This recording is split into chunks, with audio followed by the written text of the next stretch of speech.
الحمد للہ وحدہ والصلاة والسلام علی من لا نبی بعد۔ معزز سامعین کرام، اللہ تبارک و تعالی جل جلالہ نے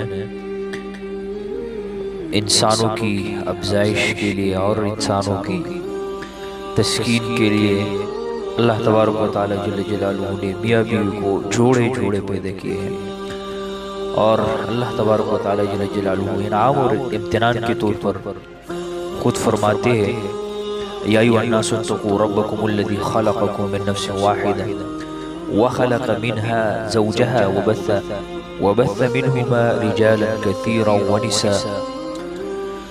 معزز سامعین کرام، تاہم بعض اوقات بیوی بیوی کے درمیان میں اختلافات پڑ جاتے ہیں۔ کبھی خاوند یعنی شوہر رائے راست پر نہیں ہوتا ہے، بٹکا ہوا ہوتا ہے، وہ ناجائز تعلقات دوسری جگہ رکھتے ہیں یا بیوی کی حقوق ادا نہیں فرماتے، نہیں کرتے، تو اس کے لیے کیا علاج ہے؟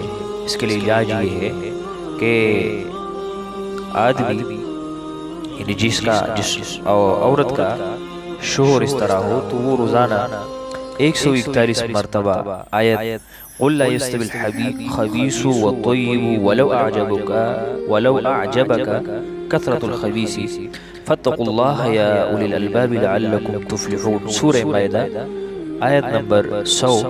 اس کو کسی کھانے کی چیز پر پھڑ کر دم کر کے اس کو کھلائے، انشاءاللہ کامیابی ہوگی۔